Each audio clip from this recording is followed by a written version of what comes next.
নমস্কার বন্ধুরা, আবার চলে এসেছি আজকে একটা নতুন ব্লগ নিয়ে আপনাদের সামনে। আমরা যাচ্ছি হচ্ছে পূর্ব ভারতের যে কাশ্মীর সেখানে, আর যেটাকে আমাদের উদীয়মান সূর্যের দেশও বলা হয়। তো উদীয়মান সূর্যের দেশ মানে জাপান ভাববেন না, কারণ জাপান তো গাড়ি নিয়ে যাওয়া যাবে না। আমরা যাচ্ছি actually Arunachal, the land of rising সানে। আপাতত আমাদের এই এপিসোডটা হচ্ছে কলকাতা টু, আমাদের যাওয়া ইচ্ছে আছে আলিপুরদুয়ার অবধি। তো কলকাতা টু আলিপুরদুয়ার মানে নর্থ বেঙ্গল অবধি আপনারা এরপরে যারা ট্যুর করবেন তাদের আগামী ট্যুরের জন্য সমস্ত রুট ডিটেলস, কীরকম রাস্তার কন্ডিশন, সমস্ত কিছু আমরা এই ভিডিওর মাধ্যমে আপনাদের সামনে তুলে ধরবো। তো অতি অবশ্য পুরো ভিডিওটা দেখবেন এবং আমাদের সঙ্গে থাকুন। দেখা হচ্ছে গাড়িতে। আমরা চলে এসেছি এখন আমাদের গাড়ির সামনে। গাড়ি মোটামুটি আমাদের প্যাকিং কমপ্লিট। এইটা এখানে রিজোর মোটামুটি শোয়ার অ্যারেঞ্জমেন্ট হয়ে গেছে এবং ডিকিটা আপনাদের একটু দেখিয়ে দিচ্ছি যে কতটা কি প্যাকিং হয়েছে। গাড়ি ফুললি প্যাকড। আমরা গাড়িতে উঠে পড়েছি। আমি যেটা করছি এখন, আমার ট্রিপ মিটারটাকে আমি 0 করলাম আর মাইলেজটাকেও পুরো 0 করে দিলাম, যাতে দেখতে পাই যে আমরা কত মাইলেজ পাচ্ছি। গাড়ি ফুল ট্যাঙ্ক করে নিয়েছিলাম আগেই এই ট্রিপ মিটার। তো আমরা এখন কল্যাণী এক্সপ্রেসওয়ের দিকে টার্ন নিলাম। আমরা বেলঘড়ি এক্সপ্রেসওয়ে ধরে আসছিলাম, এই কল্যাণী এক্সপ্রেসওয়ের কানেক্টরটা দিকে নিলাম। আমরা যেহেতু বহরনগরে আমাদের বাড়ি, তাই জন্য আমরা বেলঘড়ি এক্সপ্রেসওয়ে ধরে এই কল্যাণী এক্সপ্রেসওয়ের যে কানেক্টর, এটা ধরে এখন যাচ্ছি। এই কানেক্টরটা 2 মাস আগে অবধি খোলেনি, এখন খুলে গেছে। তো আপনারা যারা কলকাতা, নর্থ 24 পরগনা বা সাউথ 24 পরগনা দিয়ে যাবেন, তারা অবভিয়াসলি তো এই কল্যাণী এক্সপ্রেসওয়েটাই আপনারা অ্যাভেল করবেন। আপনারা যারা নর্থ বেঙ্গল, সিকিম যে কোনো দিকে যেতে চাইছেন বা ডুয়ার্সের দিকে, তাদের জন্য এই ইনফরমেশনটা আশা করি খুবই কাজের হবে। তো সঙ্গে থাকুন আর দেখতে থাকুন।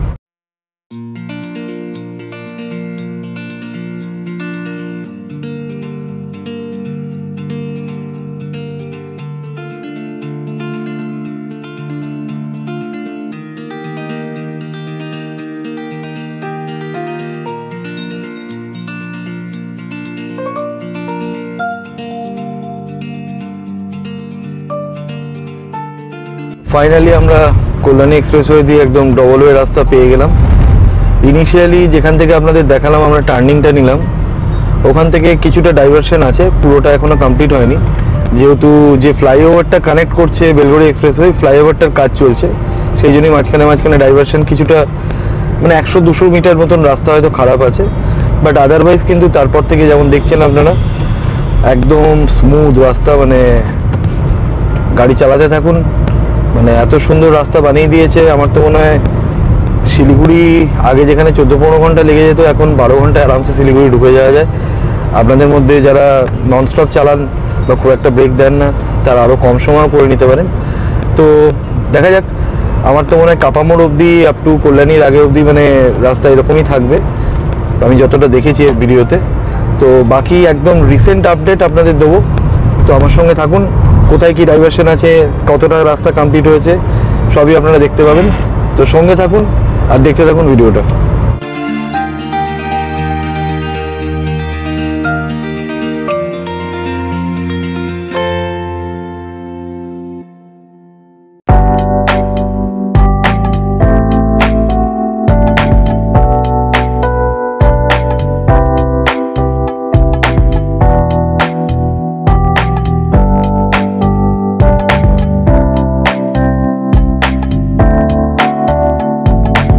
আমরা প্রায় কল্যাণী এক্সপ্রেসওয়ে ধরে অনেকটা চলে এসেছি, ব্যারাকপুরের কাছাকাছি আছি। কল্যাণী দেখাচ্ছে আর 22 কিলোমিটার মতন।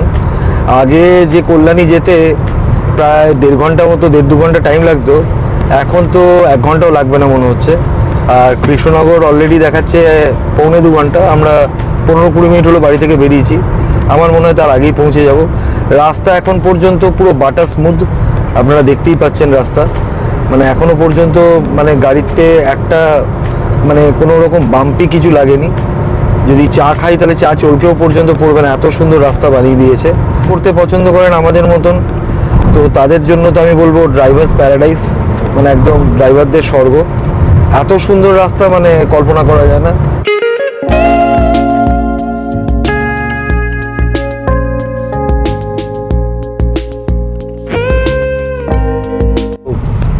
যেহেতু আমাদের এখন এই ফ্লাইওভারটা চালু হয়নি, সেই জন্য এই টোলগেটটা এখনো চালু হয়নি। ফ্লাইওভারটা চালু হলে এটা বোধহয় চালু হয়ে যাবে।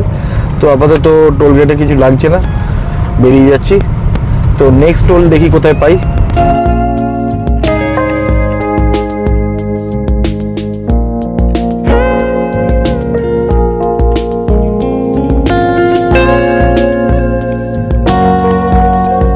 যেমন দেখতে পাচ্ছেন রাস্তাটা আগে গিয়ে কল্যাণী এক্সপ্রেসওয়েটার ডান দিকে কাট করছে, ডান দিকে কাট করে ওটা গিয়ে আমাদের NH-34 যেটা কনভেনশনাল রুট সেটাতে গিয়ে পড়ছে।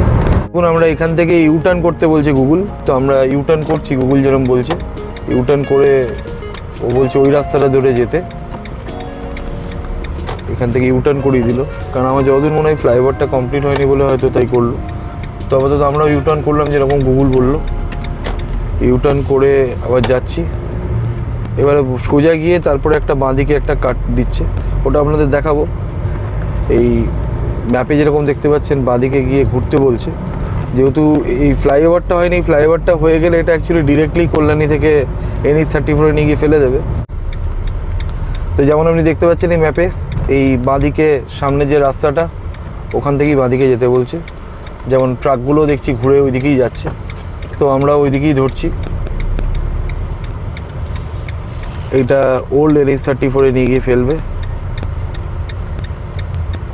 তো যারা NH-34 ধরে আসবেন তারা মানে বারাসাত বা ওই দিক থেকে তারা নিজেদের যে কনভেনশনাল রুট ওটাতেই যেতে পারেন, কারণ আলটিমেটলি কল্যাণী এক্সপ্রেসওয়ে গিয়ে ওটাতেই মিট করছে। কিন্তু যেহেতু বারাসাতে চাপাটালি মোড় বা ওখানে অনেক জ্যাম হয়, তাই জন্য আমরা মনে করি যে কল্যাণী এক্সপ্রেসওয়েটা অনেক বেটার অপশন।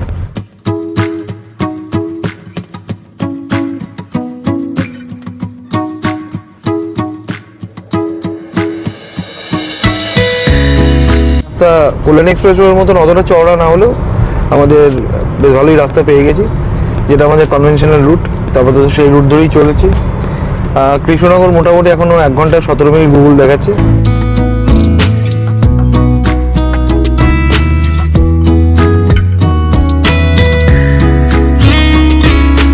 আলটিমেটলি আমরা এসে NH-12 ফাইনালি উঠে গেছি। এই NH-12 এখন আমাদের নিয়ে এখন চলবে আপ টু ডালখোলা অবধি। তো কল্যাণী এক্সপ্রেসওয়ে থেকে ছাড়ার পরে মাঝখানে 10-15 মিনিট রাস্তাটা একটুখানি সরু রাস্তা আছে, তবে রাস্তা একটুখানি খুব ছোট ছোট কিছু প্যাচেস আছে যেগুলোতে খারাপ। ওতে ফ্লাইওভারের কাজ চলছে, ফ্লাইওভারটা কমপ্লিট হয়ে গেলে ডিরেক্টলি NH-12 এসে মিট করাবে। তো আপাতত আমরা NH-12 পড়ে গেছি, টোল বুথ আসছে।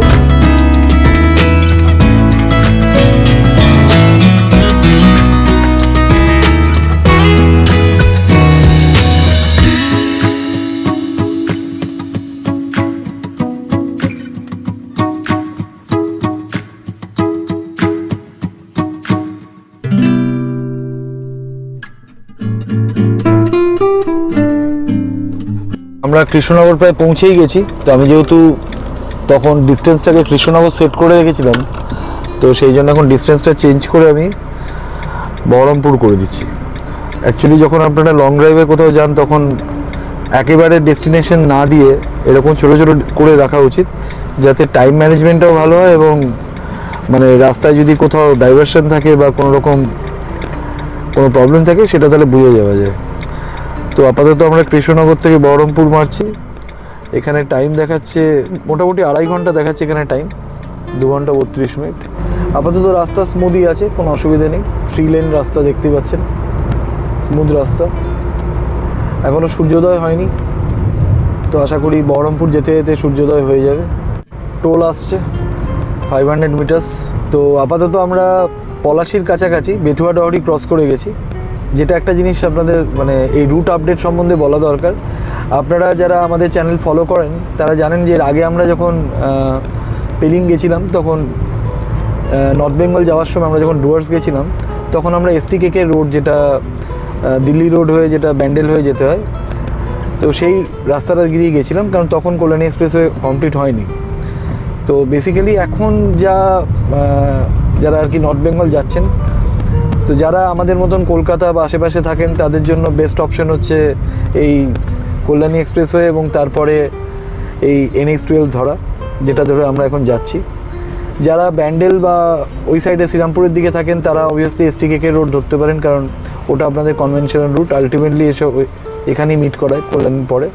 বর্ধমান বা বীরভূম ওই সাইডটা থাকেন তো তারা কাটোয়া হয়ে যে রাস্তাটা বেরোচ্ছে সেই রাস্তাটা দিয়ে এসে যেটা পলাশিতে মিট করে এই NH-12 সেটা ধরতে পারেন। বহরমপুর আশা করি ঘন্টাখানেকের মধ্যে পৌঁছে যাব। তো রাস্তায় চলতে থাকি, আপনারাও দেখতে থাকুন। তো এইখানে যে রাস্তার স্ট্রেচটা এই বেতুয়া ডহরির পর থেকেই দেখলাম, এখানে কিন্তু আর ডবল লেন নেই, কিছু অনেকটা স্ট্রেচ ধরে চলছি, মোটামুটি 5 কিলোমিটার হবে। ডাইভারশনের পরে কিন্তু টোটালটাই দেখছি এখন সিঙ্গেল লেন আছে। রাস্তার কাজ চলছে, দুদিকে ওয়াইডেনিং হচ্ছে, বাট এইখানটা একটুখানি আপনারা সাবধানে চালাবেন, কারণ অপোজিট দিক থেকে গাড়ি আসছে। এবং আমি যেমন রাত্রিবেলা এখন লো বিম করে চালাচ্ছি আর ডান দিকের ইন্ডিকেটার দিয়ে রেখেছি।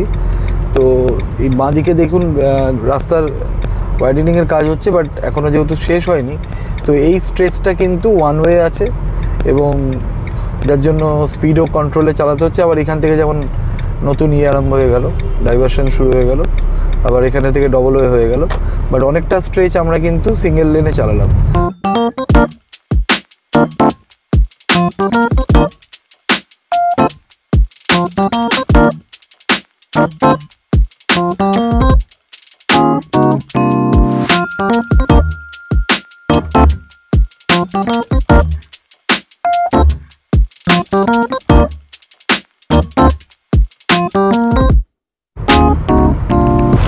দেখুন ওইদিকে সূর্য উঠছে, হালকা সূর্যের আভা দেখা যাচ্ছে, আর আমাদের নির্মল সবুজ বাংলা।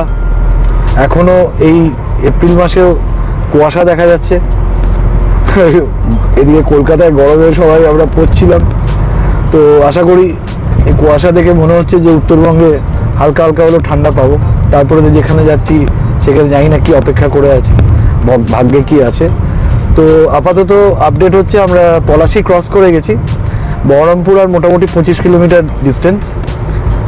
ভোর হয়ে গেছে, আর যারা রাত্রিবেলা ড্রাইভ করেন একটা জাস্ট বলবো যে এই সময়টাই, ভোরবেলার সময়টা খুব মানে কশাসলি ড্রাইভ করবেন, কারণ এই সময়টা জেনারেলি সবসময় চোখ লেগে যায়।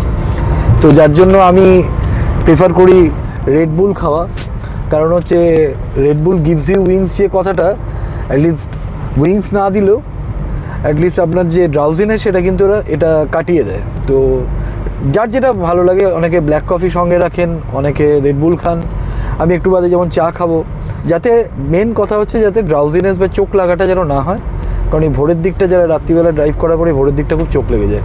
লেভেল ক্রসিং আমরা ক্রস করছি বহরমপুরের আগে, বহরমপুর থেকে 15 কিলোমিটার আগে আছি। এই যে উপরে দেখুন এই যে ফ্লাইওভারটা, এই ফ্লাইওভারটা এখনও কমপ্লিট হয়নি। তো এই ফ্লাইওভারটা কমপ্লিট হয়ে গেলে আর এই লেভেল ক্রসিংটা ক্রস করতে হবে না, ওপর দিয়ে বেরিয়ে যাবে। তো এই লেভেল ক্রসিংটার জন্য আর এই যে সামনের যে রাস্তা মানে একটু ভাঙাচোরা আছে, তো যার জন্য এখানে স্পিডটা অনেকটা কমে গেল। তো রাস্তার কাজ চলছে অলরেডি, তো হয়তো 6 মাস 1 বছরের মধ্যে এই জায়গাটা অন্যরকম হয়ে যাবে। ওভারঅল রাস্তার কন্ডিশন ভালো, কিন্তু উল্টো দিক দিয়ে গাড়ি আসছে আর মাঝে মাঝে ডাইভারশন আছে। তো আমরা আপাতত এই জাস্ট বহরমপুর টাউনের কাছাকাছি, মানে এই বাঁদিকে বহরমপুর টাউন চলে যাচ্ছে, আর এই সামনে যে রাস্তাটা এটা হচ্ছে বহরমপুর বাইপাস। তো বহরমপুর টাউনের রাস্তা এদিকে চলে গেল সোজা বহরমপুর বাইপাস। তো আমরা আপাতত বহরমপুর বাইপাস ধরছি। বহরমপুর বাইপাস ক্রস করার পরে টোলটা আসবে, ওটা 3rd টোল হবে।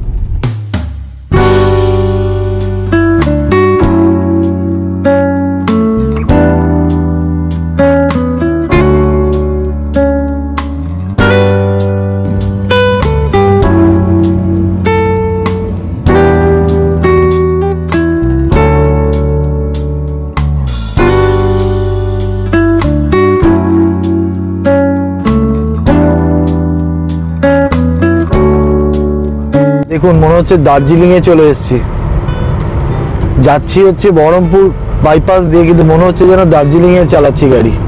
আর দুদিকের ওয়েদার দেখুন, পুরো কুয়াশা। এপ্রিল মাসে যে এরকম হতে পারে আমার আইডিয়া ছিল না, মানে এটা একটা সত্যি অন্যরকমের এক্সপিরিয়েন্স। এই বহরমপুর বাইপাস শেষ করে আমরা বেরোচ্ছি, আর সামনে রাস্তাটা পুরো কুয়াশায় ভর্তি। এখন ভোর 5:45, সূর্য উঠেছে কিন্তু এত কুয়াশার জন্য সূর্য দেখা পাচ্ছি না।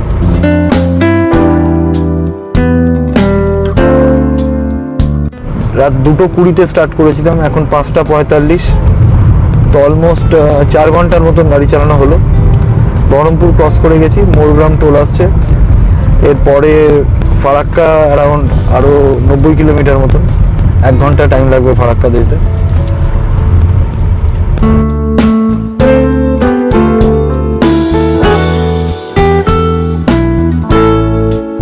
চায়ের জন্য অ্যাকচুয়ালি এই ছোট একটা চায়ের দোকান, এই দাদার এখানে চা খেলাম, চা বেশ ভালো ছিল। এখানকার স্থানীয় লোকেরা এখানেই চা খাচ্ছে। আশা করি আপনাদের ইনফরমেটিভ লাগছে এবং কিছু নতুন তথ্য আপনাদের জন্য দিতে পারছি।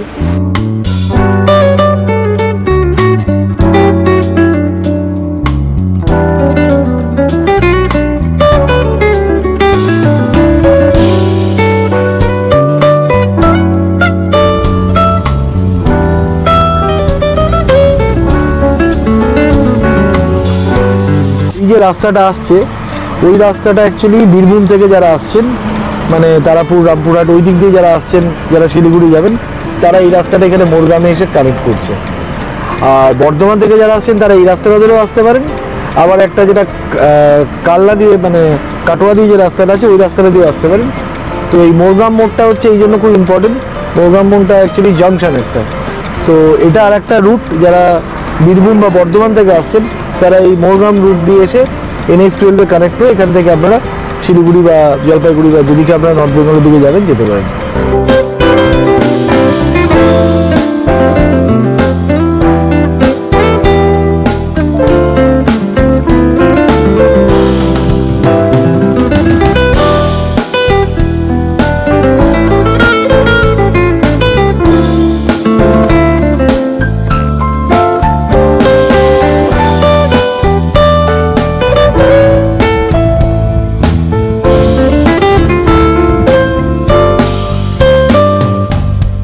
ফারাক্কার খুব কাছাকাছি চলে এসেছি, আর 30 কিলোমিটার মতন আছে। এখানে টোলগুলোতে একটা অদ্ভুত ব্যাপার দেখছি, অন্যান্য জায়গায় গাড়ি এগিয়ে নিয়ে গেলে সাধারণত টোলটা কাটে, এখানে গাড়ি পিছিয়ে নিয়ে আসতে হয় তবে টোল কাটে।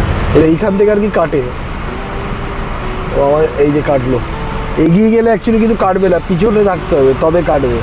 আলটিমেটলি আমরা ফারাক্কা পৌঁছলাম, ফারাক্কা ব্যারেজ। তো এই মোরগ্রাম থেকে ফারাক্কা জাংশন অবধি কিন্তু অনেকগুলো ওয়ান ওয়ে আছে। ওয়ান ওয়ে মানে রাস্তার ডাইভারশন করা আছে। তো আপনারা সবাই চেষ্টা করবেন যাতে সকাল সকাল এই জায়গাটা পার হয়ে যেতে পারেন, কারণ যত বেলা হবে তত জেনারেলি লোকাল গাড়িগুলো বেরোবে এবং জ্যাম হওয়ার চান্সেস থাকবে।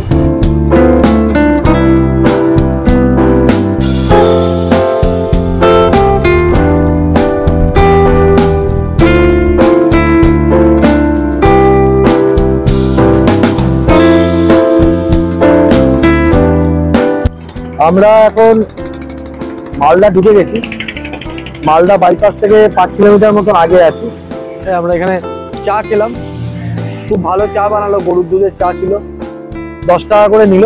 চাটা খুব দরকার ছিল, কারণ হচ্ছে অনেকক্ষণ ধরে গাড়ি চালাচ্ছি, গাড়ির অ্যাকচুয়ালি এরকম লাগানো ছিল, খুলে গেছে। সামনে হচ্ছে মালদা টাউন, বাঁদিকে মালদা টাউন চলে যাচ্ছে, আর সোজা যে রাস্তাটা বেরিয়ে যাচ্ছে, সোজা রাস্তাটা হচ্ছে মালদা বাইপাস। আমরা লাস্টবার যখন এসেছিলাম তখন মালদা বাইপাস এটা চালু ছিল না, তো এখন এটা হয়ে গেছে। আগে এই দিক দিয়ে ভেতর দিয়ে যেতে হতো। তো চলুন মালদা বাইপাসের রাস্তাটা দেখি। এখানে একটা জিনিস যেটা আমার বলার আছে সেটা হচ্ছে যে, এক তো যেমন সামনেই দেখতে পাচ্ছেন প্রচুর টোটো চলছে হাইওয়েতে। তো এটা স্যাড বাট ট্রু, আমাদের ওয়েস্ট বেঙ্গলে এটা হয় যে ন্যাশনাল হাইওয়েতে যেখানে আমরা টোল দিয়ে গাড়ি চালাই সেখানে টোটোও চলে। আর 2 নম্বর হচ্ছে এখানে প্রচুর ডাইভারশন আছে, যেটা আগেও বললাম। এই যেমন দেখুন মোষ এসে যাচ্ছে রাস্তার মধ্যে, তো একটু সাবধানে এখানে গাড়ি চালাতে হবে। যদিও রাস্তা খুবই ভালো, কিন্তু হঠাৎ হঠাৎ বিভিন্ন অবাঞ্ছিত জিনিস মানুষ থেকে আরম্ভ করে সবকিছু চলে আসে। আর রাস্তা ওভারঅল ঠিকঠাকই আছে, কিন্তু অনেক জায়গায় ওয়ান ওয়ে বা ডাইভারশন থাকছে, যার জন্য স্পিড একটা লিমিটেশন হয়ে যাচ্ছে এবং টাইমটা অনেক বেড়ে যাচ্ছে। 9টা বাজে, তো বেশিরভাগ জায়গাতেই গার্ডরেল বসে গেছে, যেখানে যেখানে আর কি মেজর যে ক্রসিং গুলো, যেখানে মানুষ পারাপার হচ্ছে, তো সেখানেও আর কি একটু বুঝে সুঝে গাড়ি চালাতে হবে, স্পিডে থাকলে কিন্তু মুশকিল আছে।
আমরা এখন যাচ্ছি হচ্ছে রায়গঞ্জ বাইপাস এর উপর দিয়ে। বাইপাসটা দারুণ বানিয়েছে, নো ডাউট। আমার যতদূর মনে হয় গত বছর পুজো থেকে শুরু হয়েছে।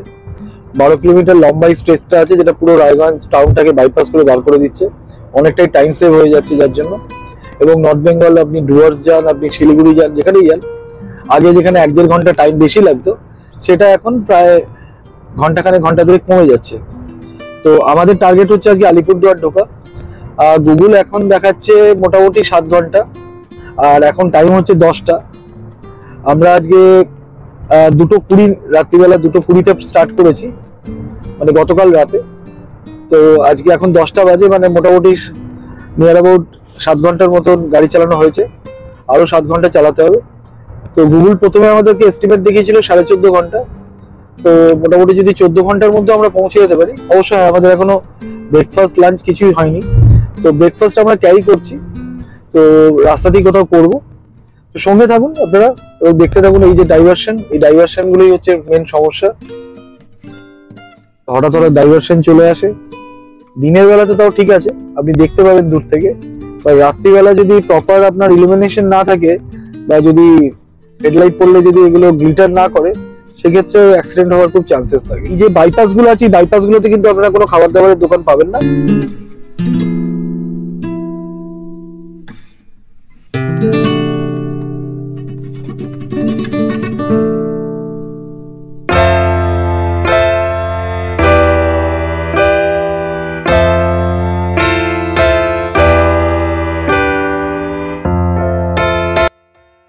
তো আমরা এখন গাড়িতে বসে ব্রেকফাস্ট করছি।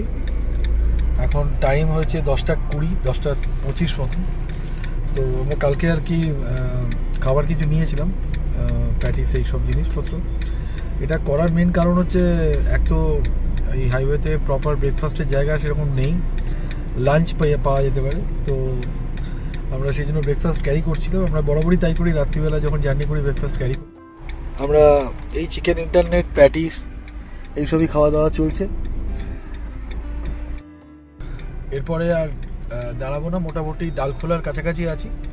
ডালখোলা ক্রস করে ইচ্ছে আছে ডুয়ার্সে ঢোকার পরে কোথাও একটা লাঞ্চ করে নেবো।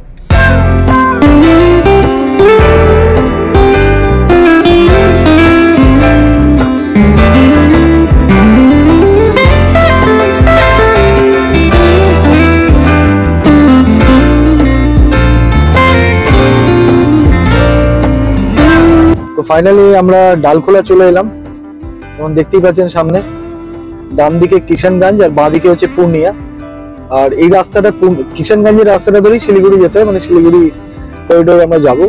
তো বেসিক্যালি যেটা বলা সেটা হচ্ছে ডালখোলার পর থেকে কিন্তু আপ টু কিষানগঞ্জ অব্দি এইটা কিন্তু বিহারের মধ্যে। তো বেসিক্যালি আমরা ওয়েস্ট বেঙ্গল ছেড়ে এখন বিহারে ঢুকে যাব। তারপরে আবার ইসলামপুর বাইপাস যখন আসবে তখন আবার আমরা ওয়েস্ট বেঙ্গল ঢুকবো। একটা ইন্টারস্টেট আমরা কভার করছি, তো অনেক সময় অনেক জায়গায় পুলিশের চেকিং থাকে। তো যারা সুরাপ্রেমী আছেন আপনাদের মধ্যে, তাদেরকে বলবো যে একটু সাবধানে, যারা সিকিম থেকে মানে সস্তার ওয়াইন বা হুইস্কি বা যে কোনো কিছু মদ্য জাতীয় জিনিস নিয়ে আসছেন, তো সাবধানে আনবেন। কারণ বিহার যেহেতু নন অ্যালকোহলিক স্টেট, তো যদি পুলিশের চেকিং হয়, যদি ধরা পড়েন, তাহলে কিন্তু মানে বেশ সমস্যার সম্মুখীন হতে হবে। আমাদের বেঙ্গলের মধ্যে রাস্তাটা খুবই ভালো ছিল, মানে দারুণ চালালাম।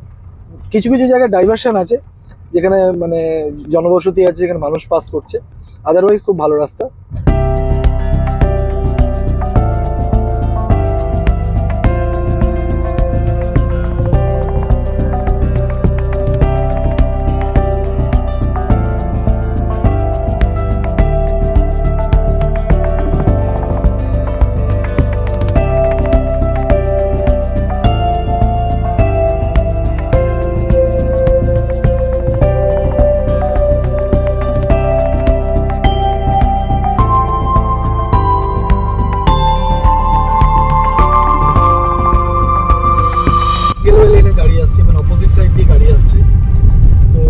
রাস্তাটাতে কিন্তু টোল নেওয়া হয়, এবং রাস্তাটার অবস্থা আমরা যে এতক্ষণ দেখালাম, মানে প্যাচওয়ার্কও নেই অনেক জায়গায়, মানে একদম চোখলা উঠে গেছে, রাস্তার যে আপার সারফেস একদম উঠে গেছে, গাড়ি যথেষ্ট ভাইব্রেট করছে, অনেক আস্তে চালাতে হচ্ছে, 30-40-এর বেশি স্পিডে উঠছে।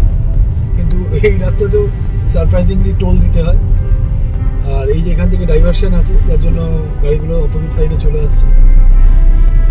তো দেখা যাক কতটা কি মানে পরে কিরকম রাস্তা পাই, আপনারা সঙ্গে থাকুন। আমরা কিন্তু এখন যাচ্ছি হচ্ছে কলকাতার দিকে, টুয়ার্ডস কলকাতার যে ফেরার রাস্তাটা, ওই রাস্তাটা দিয়ে যাচ্ছে। এই রাস্তাটার কিন্তু আপনারা যদি কন্ডিশন দেখেন, কন্ডিশনটা একটু অনেক বেটার, মানে আপার সারফেস অনেক স্মুথ। আর উল্টো দিকের রাস্তাটা দেখুন, ওটাতে কোনো কাজ হচ্ছে বোধহয়, তো একটা লরি ওদিক দিয়ে যাচ্ছে। ওই রাস্তাটা কিন্তু যথেষ্ট খারাপ। তো সন্ধ্যেবেলা বা অন্ধকারের মধ্যে যারা ড্রাইভ করবেন একটু সাবধানে করবেন, কারণ এখানে এমনিতেও কোনো স্ট্রিট লাইট নেই। এখন যে পার্টটা দিয়ে যাচ্ছি এটা কিন্তু বেশ যথেষ্ট স্মুথ রাস্তা, ডবল ওয়ে ট্রাফিক চলছে, ওইদিকেও রাস্তা দিয়ে গাড়ি আসছে, এদিকেও যাচ্ছে, মানে কোনো ডাইভারশন নেই আপাতত। সামনে আমাদের একটা বিহারের গাড়ি যাচ্ছে, ও আমাকে ক্রস করে বেরিয়ে গেল। তো এইখানে কিন্তু মানে সত্যি কথা বলতে পুরো রাস্তাটা যে খারাপ তা কিন্তু না, কিছুটা খারাপ আছে আবার কিছুটা ভালো আছে। রাস্তায় কাজ চলছে, হোপফুলি আপনারা যারা পরে আসবেন তারা হয়তো আরো বেটার রাস্তা পাবে। যেমন এখানে দেখুন একদম প্লেন সারফেস হয়ে গেছে, একদম স্মুথ করে দিয়েছে, এখানে আরো কোনো গাড়িতে ভাইব্রেশন নেই। যাই বললো আমাদের আগে একটা বিহারের গাড়ি যাচ্ছিল, দেখুন একটা বিহারের গাড়ি। তো মানে ইটস বিচ ফিলিং। আমি বলবো না যে সবটা খারাপ, কিছুটা খারাপ কিছুটা ভালো, ডাল খোলা টু কিষানগঞ্জ, এই হচ্ছে কথা। আমরা কিষানগঞ্জ ক্রস করে এখন ইসলামপুর বাইপাস দিয়ে যাচ্ছি। ইসলামপুর বাইপাসটা দেখুন কি সুন্দর রাস্তা, মানে একদম মানে যেটাকে বলে একদম ড্রাইভার্স প্যারাডাইস, একদম সেরকম, বা রোডিজ প্যারাডাইসও বলতে পারেন। যারা আপনারা রাইডিং করতে ভালোবাসেন, মানে বাইক নিয়ে যারা আসেন, তো আপনি বাইক রাইড করুন বা আপনি কার রাইড করুন, এটাকে একদম রাইডার্স প্যারাডাইস বলা যায়। মানে কিষানগঞ্জের ওই রাস্তার পরে এই রাস্তাটাতে চালানোর মূল্য হবে অনেকটা আপনি মানে চাঁদের থেকে হঠাৎ করে উঠে এসে কলকাতার কোনো ভালো হাইওয়েতে চালাচ্ছেন। একটা প্রপার হাইওয়ের যা যা কোয়ালিটি থাকে সবকিছুই আছে এটার মধ্যে। তো এখান থেকে আমরা যেহেতু আলিপুরদুয়ার যাচ্ছি, আমাদের আলিপুরদুয়ার এখান থেকে প্রায় আরো 200 কিলোমিটার মতন ডিস্টেন্স। গুগল দেখাচ্ছে 4.5 ঘন্টার। এখান থেকে আমাদের শিলিগুড়ি যারা যাবেন তাদের মোটামুটি 76 কিলোমিটার। তো শিলিগুড়ি মোটামুটি আপনারা ঘন্টা দেড়েক বা ঘন্টা দুয়েকের মধ্যে চলে যাবেন। মানে টোল নেওয়া সত্ত্বেও রাস্তার কন্ডিশন যথেষ্টই খারাপ। একটা টোল দেওয়া রাস্তা জেনারেলি এরকম হওয়া উচিত। আমরা এখন যে রাস্তাটা দিয়ে যাচ্ছি কিন্তু সেরকম মোটেও ছিল না, সারফেস খুবই খারাপ, বিভিন্ন জায়গায় বেশ বড় বড় গর্ত আছে, আপনাকে দেখে চালাতে হবে। আদারওয়াইজ কিন্তু গাড়িরও ড্যামেজ হতে পারে, যাদের গাড়ির লো গ্রাউন্ড ক্লিয়ারেন্স আছে তাদেরও কশাস থাকতে হবে, কারণ ওখানে অনেক বড় বড় দেখলাম বাম্পার, মানে যেটাকে হাম্প বলে, সেই স্পিড ব্রেকারও রয়েছে বেশ যথেষ্ট বড় বড়। বিহারের সাইডে তো আরো বেশি, এবং প্রচুর ডাইভারশন রয়েছে। তো আপনারা একটু কশাসলি গাড়ি চালাবেন।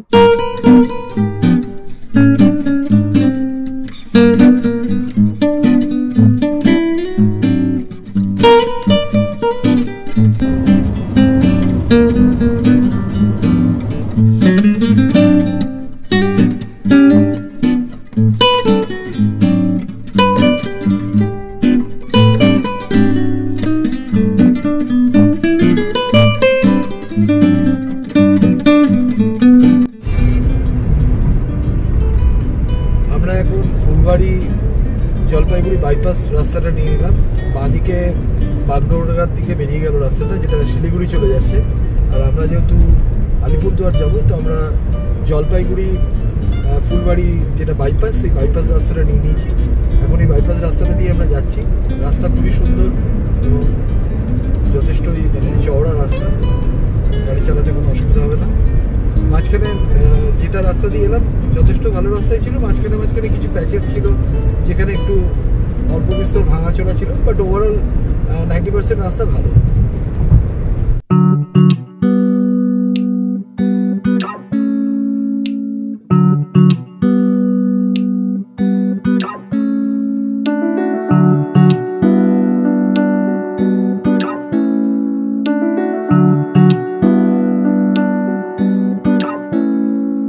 ডুয়ার্সের দিকে যাবেন তারা অবভিয়াসলি তো এই রাস্তাটাই নেবেন, এবং তাদের জন্য টাইম কনজিউমটা অনেক কম হবে, এবং আপনি দুদিকে পথের যে শোভা সেটা উপভোগ করতে পারবেন।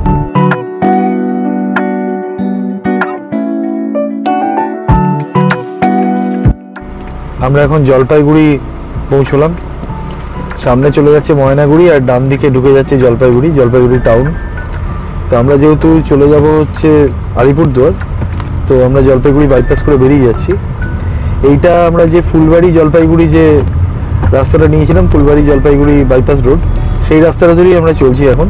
খুব সুন্দর রাস্তা, দারুণ সুন্দর রাস্তা। প্রথমে জলপাইগুড়ি ফুলবাড়ি ক্রস করার পরে একটুখানি রাস্তা ছিল যেটা সিঙ্গেল ওয়ে ছিল, তারপরে পুরো রাস্তাটাই একদম ডবল ওয়ে রাস্তা, অসাধারণ। যেমন আপনারা সামনে দেখতে পাচ্ছেন, এই রাস্তাটা ধরেই আমরা চলছি।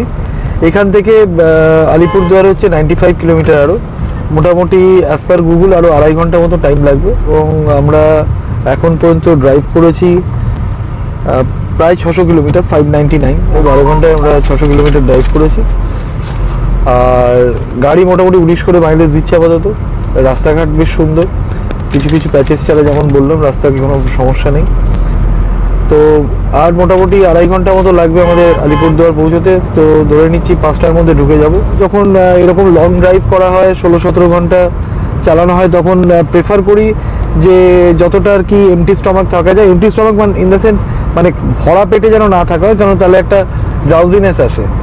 তো যখনই আপনারাও এরকম কোনো লং ড্রাইভ করবেন যেখানে প্রায় 15-16 ঘন্টা আপনাদের ড্রাইভ করতে হচ্ছে, তখন চেষ্টা করবেন যে লাঞ্চ ডিনার যেটাই করছেন সেটা যতটা পারা যায় লাইট খাওয়া, একদম পেট ভরে না খাওয়া, যাতে ড্রাউজিনেস না আসে।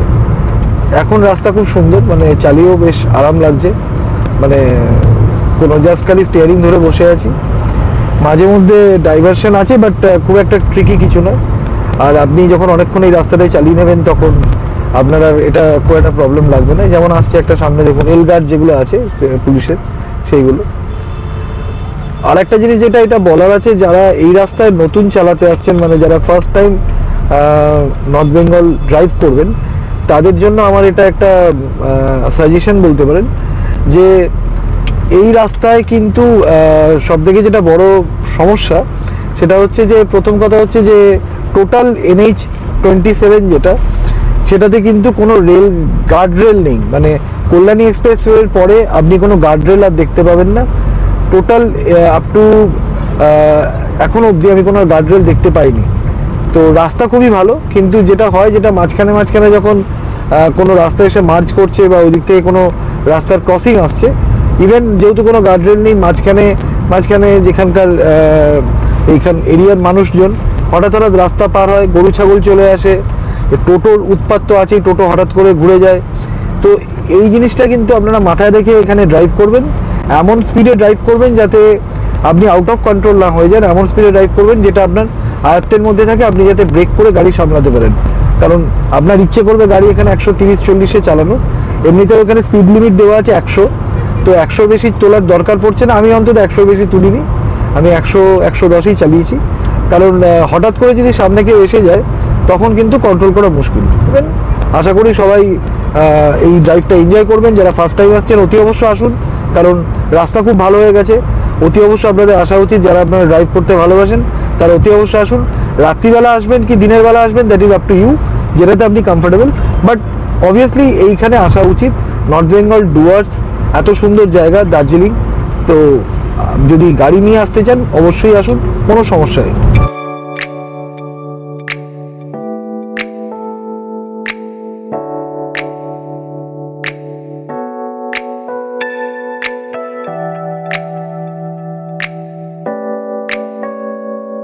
আমাদের এখানে ফাস্ট্যাগ রিচার্জ শেষ হয়ে গেছিলো, তাই প্রথমে ফাস্ট্যাগ হটলিস্ট দেখিয়ে দিয়েছিল। তো 1000 টাকা 1100 টাকা মতো ভরা ছিল। আমার আইডিয়া ছিল না যে আলিপুরদুয়ার অবধি 1100 টাকা শেষ হয়ে যাবে। এনিহাও দেখা যাক এখন কি হয়। যে বেঙ্গল আসাম হাইওয়েটা ধরে যাচ্ছিলাম, ওটা একটা মোড় আসলো, যেখান থেকে আমাদের দেখিয়ে দিল ডান দিকে ঘুরতে হবে, যেটা আলিপুরদুয়ার আর কুচবিহারের রাস্তাটা। তো আমরা সেই রাস্তাটাই এখন ধরে নিয়েছি। এটা স্টেট হাইওয়ে, ন্যাশনাল হাইওয়ে নয়, যার জন্য এটা ওয়ান ওয়ে, মানে বোথ সাইড ট্রাফিক আছে। তো এটা ধরেই এখন যাচ্ছি। আমাদের মোটামুটি 50 কিলোমিটার মতো দেখাচ্ছে, গুগল দেখাচ্ছে প্রায় 1.5 ঘন্টা মতো সময় লাগবে, কিন্তু আমার মনে হয় তার থেকে কমই হয়তো লাগবে। আর যেহেতু এটা একদম মানে জনবসতির মধ্যে দিয়ে রাস্তা, তো অনেক স্পিড ব্রেকার আছে, তো দেখে চালাতে হচ্ছে। এবং কোনো রাস্তায় আমি ল্যাম্পপোস্ট দেখতে পাচ্ছি না। তো রাত্রের দিকে এলে ঘুরঘুরটা অন্ধকারই থাকবে, সেটা একটা অন্যরকম ফিলিং। বাট আমরা চেষ্টা করছি যাতে সন্ধ্যের মধ্যে পৌঁছে দেবো, তাহলে একটু রেস্ট পাবো, কারণ কালকে আবার আমাদের বেরোনো আছে। আলিপুরদুয়ারের শেষ 1 ঘন্টার রাস্তা হচ্ছে এই, যেমন আপনারা দেখতে পাচ্ছেন। মানে অ্যাকচুয়ালি রাস্তা বলে কিছু নেই, আমরা রাস্তা তৈরি হচ্ছে না রাস্তা কোনো দিন ছিল সেটাও ঠিক বুঝতে পারছি না। মানে টোটালি অফরোডিং হচ্ছে এবং এটা প্রায় লাস্ট 8 ঘন্টা ধরে আমরা দেখছি, মানে রাস্তা বলে কিছু নেই। এবার আমি ঠিক জানি না যে আলিপুরদুয়ার যাওয়ার এটাই অ্যাকচুয়াল রুট কিনা, কিন্তু এটা নাকি NH, এটাই NH 27 এবং রাস্তাটা দেখুন নতুন করে হচ্ছে, রাস্তা বলে অ্যাকচুয়ালি কিছু নেই এখানে। তো আমি বুঝতে পারলাম না যে আলিপুরদুয়ার যেটা একটা ডিস্ট্রিক্ট হেডকোয়ার্টার সেটা যাওয়ার রাস্তার এরকম অবস্থা। মানে বাকি তো আলটিমেটলি আমরা ফালাকাটা পর্যন্ত খুব ভালো এলাম, ফালাকাটার থেকে তারপরে NH 27 আবার এসে ফেললো আমাদের যে, তারপর থেকে রাস্তাটা এরকম। তো আপনারা কমেন্টে জানাবেন যদি আপনারা কোনো বেটার রাস্তা জানেন, হয়তো আমরা ভুল করে থাকতে পারি, কিন্তু ভুল এই রাস্তাটাই দেখাচ্ছে এবং আপনারা সামনেই দেখছেন কি অবস্থা রাস্তা। মানে বাকি 12-13 ঘন্টা যে এলাম তারপরে 1 ঘন্টার রাস্তায় আমাদের পুরো মানে বলার নেই। হয়তো ওই ক্যানাল রোডের মতন এই রাস্তাটা 1 বছর পরে ভালো হয়ে যাবে, তখন এটা হয়তো ভালো রাস্তা থাকে। যাই হোক, হোটেলে পৌঁছেই আপনাদের সঙ্গে আপডেটটা শেয়ার করার ছিল, ওই জন্য দেখিয়ে দিলাম আপনাদের রাস্তাটা। আলিপুরদুয়ার যখন আসবেন একটু চিন্তা ভাবনা করে কোন রুট দিয়ে আসবেন একটু দেখে নেবেন। আমরা আলিপুরদুয়ারে যে হোটেলটিতে ছিলাম, যেটা আপনারা এখন ভিডিওতে দেখছেন, হোটেল রত্নেশ্বর, এটা একটি নতুন কনস্ট্রাক্টেড হোটেল, এখনও পুরোটা কমপ্লিট হয়নি, বাট বাকি সমস্ত কিছু মডার্ন অ্যামিনিটিস এটাতে অ্যাভেলেবেল আছে। আমরা এটাতেই 1 নাইট স্টে করেছিলাম। তো এটার একটা ডিটেল রিভিউ আমরা পরবর্তী ভিডিওতে আনবো, যেমন আমরা সমস্ত আমাদের ট্রিপে আনি। তো যদি আপনারা ইন্টারেস্টেড হন অতি অবশ্য ভিডিওটি দেখবেন। এতে সুইমিং পুল থেকে সমস্ত রকম মডার্ন অ্যামিনিটিস ছিল। আর আমাদের কলকাতা থেকে আলিপুরদুয়ার অবধি টোটাল টোল ট্যাক্স লেগেছিল 1110 টাকা। তো যদি আমাদের এই ভিডিওটি আপনাদের ভালো লেগে থাকে তাহলে অতি অবশ্য আমাদের চ্যানেল মুখার্জিস ট্রাভেলগস সাবস্ক্রাইব করুন এবং শেয়ার এবং লাইক করবেন, যাতে আমরা ভবিষ্যতে আরও এরকম আপনাদের ইনফরমেটিভ ভিডিও আপনাদের জন্য আনতে পারি। এবং আমাদের সঙ্গে থাকুন।